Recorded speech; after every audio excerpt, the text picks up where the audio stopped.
How's everything going today, guys? My name is Copycat, and welcome to another video about Super Mario Bros. Wonder, where today, I'm going to show off every single new enemy that's come into the game.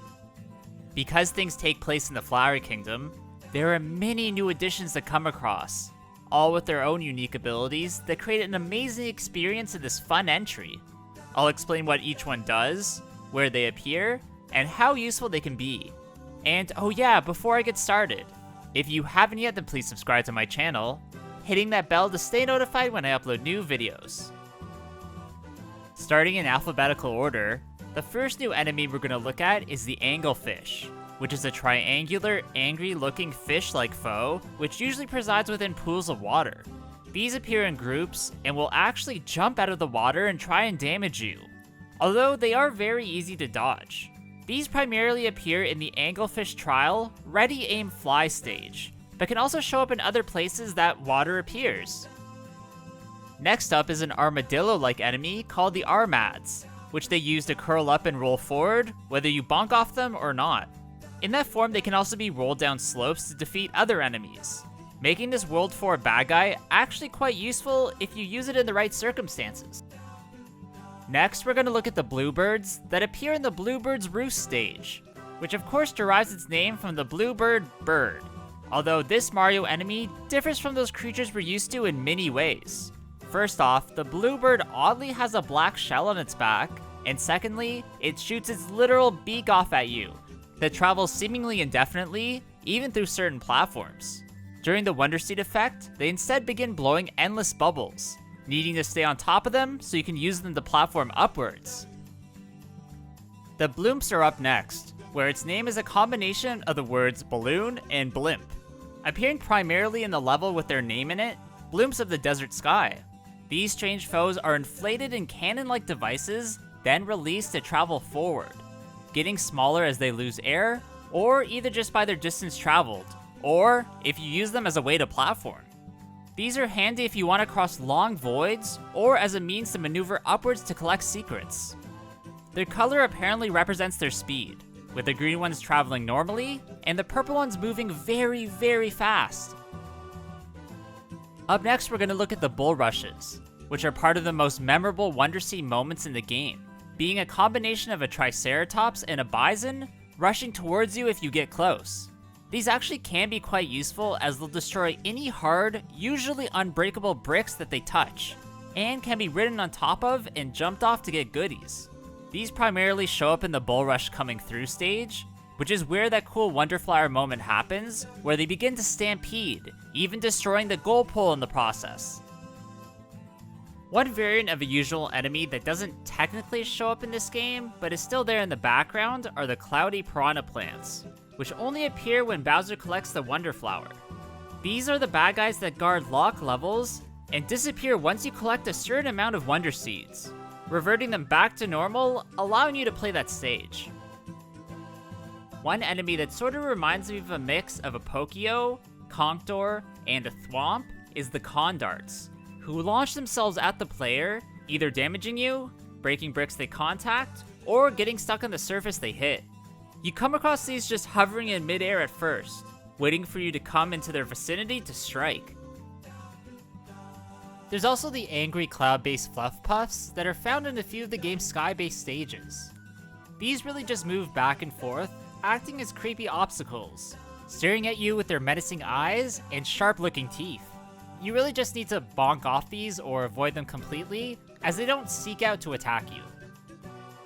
One of the weirdest new foes that's been added to the game are the Noshers, which are winged chomp-like things that fly through levels, trying to bite anything they come across. This not only includes, well, you of course, but also enemies and blocks in their way as well, meaning you can use their ability to uncover a few secrets. Another very, very random enemy that's been created for this one is the Hot Corn, which is a sentient piece of corn. To make things better, when it comes into contact with fire, it transforms into a piece of popcorn that starts jumping around the stage. This can only be found in the hot level, and trust me when I say this was an absolute wonder to come across. The Hoppos are the enemy that are probably the most fun to play around with, as they're giant spherical hippos that you can bounce off. Hitting them also causes them to go rolling off, which can be used to defeat enemies, or as a way of positioning them to bonk off them and gain coins or secrets. These appear mainly in the Here Come the Hoppo stage, where during the Wonder effect, you have to bonk off a series of them to gain enough height to get the seed from the biggest one. Next up are the hoppy cats, no relation by the way, who are green spiked snails that jump at the exact same time that you jump. These do, however, fall much slower than your character usually will, meaning you just have to be patient and move underneath them. Otherwise, you will take damage. Oddly, one of the Wonder Effect flowers turns you into a hoppy cat yourself, giving you the ability to jump very high to reach certain places. The hot rocks are up next in this video, which are sentient stone blocks that are glowing red hot with magma. These can actually be cooled down with any water, including from a jar or your elephant form, letting you then platform on them without taking any damage. The conks are an interesting but somewhat familiar foe, as they're essentially thwomps but a bit flattened and have an arrow on them indicating which way they're going to travel. Their color also shows how they operate, where the yellow ones can slide along the ceilings falling on you, and the teal color ones move along the floor and attack upwards. These show up prominently in the Jewel Block Cave course of Petal Islands, but also appear in other levels as well. The Mamas are sort of weird, as they'll eat essentially anything they can fit their mouse around, even other enemies, which is sort of just wrong. After a bit of chasing, they do get tired very easily, where these tadpole beans will actually stop for a bit to catch their breath. These appear in the Mama Mouthful stage, but also shows up as a placeholder in other spots in the game. One of my favorite new enemies to be added in Super Mario Bros. Wonder is the Melon Piranha plant, which spits seeds from their mouth from the bottom of the screen. These seeds don't actually damage you, and can be ridden to reach higher up areas you're usually unable to reach. This reminds me a lot of Yoshi's seed spitting ability from Super Mario World 2, Yoshi's Island, which happens in that game when you swallow up a watermelon.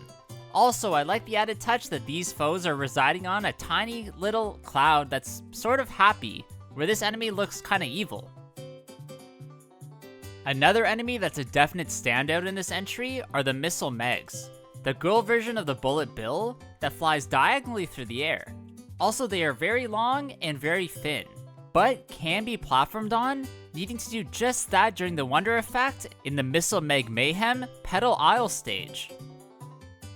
Probably my favorite new foe to come in the Mario realm are the Mumsies, who are mummies that are wrapped in very, very tall hats, acting as a pillar that gets in your way. The best part is unwrapping this very interactive foe, which reveals, well, nothing, just giving you coins for defeating them. These really only appear in very few stages, and I want to see more of this enemy, especially in the 3D realm. Next is the finally named Outaway, which is a small, white creature with red rimmed goggles, found primarily within the snow levels. Of course, its name is a play on someone saying, "out of my way," which is fitting as it kicks ice blocks with its large feet, trying to damage you. The Pokepedes are one of the most unique Mario enemies I've ever seen, being a boxing-themed wiggler that tries to punch you to damage you.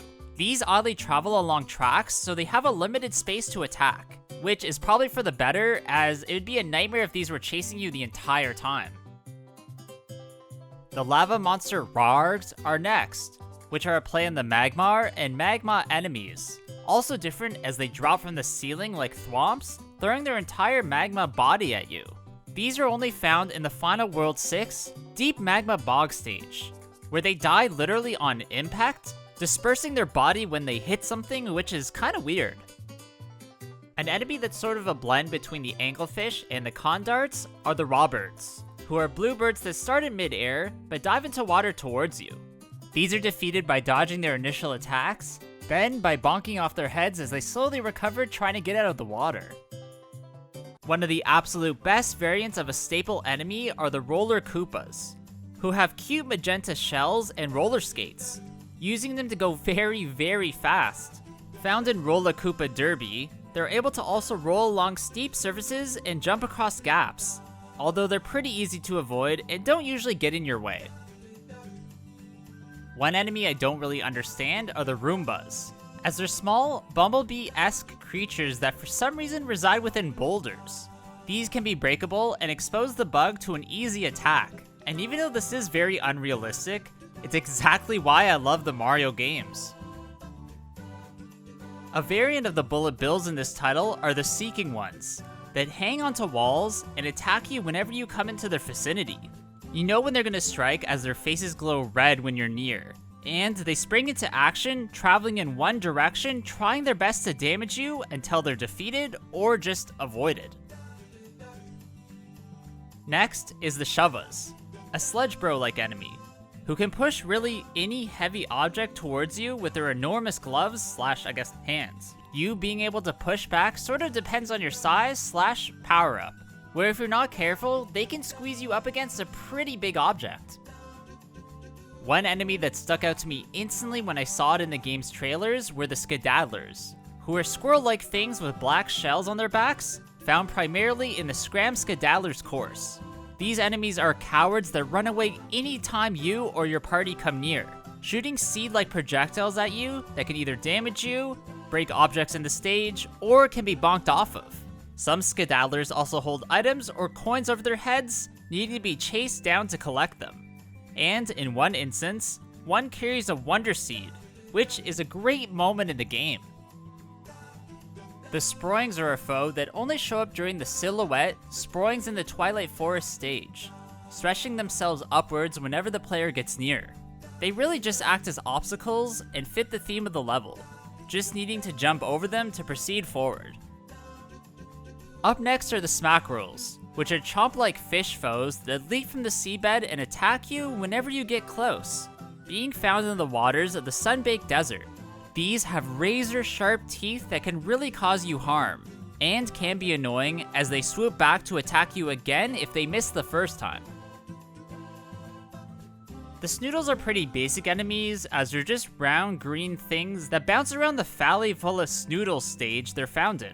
Not much else to say other than they sort of look like they taste good, like those nerd gummy cluster things. I don't know, don't listen to me. Sugar Stars are enemies that are usually found in swarms, moving randomly in the area they occupy, which is usually the Sugar Star Trial, across the Night Sky stage. There are two different variations, the green ones that appear in much larger groups, and the purple ones that appear in much smaller groups, but at the end of the day, they're just obstacles you need to carefully avoid.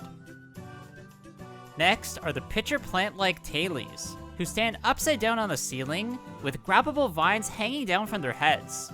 Holding onto these will not only defeat the plant, but will also allow you to progress forward, letting you jump just after you grab them for a bit of air. Periodically, they can also release spike balls from the opening on their head. A strange secondary ability, but I'm all here for it. Another fantastic enemy that's part of one of the most random moments in Nintendo history is the Troten Piranha plants, found in one of the break time stages. During that level's Wonder Effect, groups of them emerge from pipes and start singing a song for you in unison, with you having to survive the entire time to get the seed at the end.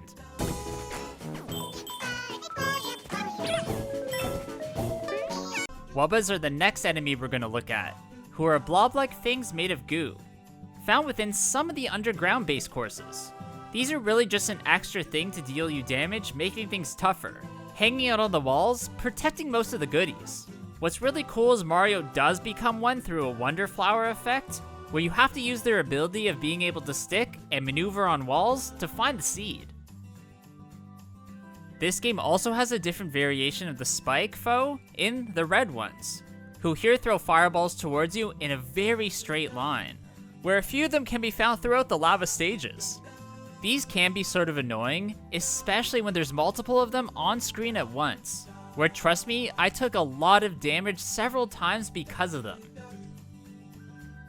Unfortunately, in filming this video, there's a few enemies that don't actually have names, at least as of now, as they are apparent in the main game. These include the sea cucumber that sort of acts like a piranha plant, a tall cylindrical creature resembling a king oyster mushroom that knocks anything over behind it when it's defeated. It's possibly called an upshoot, but that's unconfirmed. a baby platform with a pacifier and spikes that moves when the platform sways, bamboo-like creatures that are stacked together but can be unstacked and picked up, an electricity version of that same foe, snails that are essentially this game's Koopas, a door that comes to life, trying to bite you with its sharp teeth, an owl that swoops down from its nest, trying to attack you, a chomp-like dog thing that has a chain that can be pulled, purple birds that drop shells on you, purple snakes who wear pots for helmets, a battery-looking thing that randomly shoots out fireworks, big fiery flame bubbles on tracks, and a scary-looking shadow that looks like it wants to haunt you. Alright, that's gonna be it for today's video, guys. I really hope you did enjoy this one. If you did, please leave a like, comment below what you thought about it, and of course subscribe to my channel to stay tuned for more Super Mario Bros. Wonders videos. Also, please go follow my Instagram at CopycatGamer. There I'll upload some cool clips and items for my collection that you won't see anywhere else. Hope you guys all have a good day, and I'll see you all in the next one. Bye!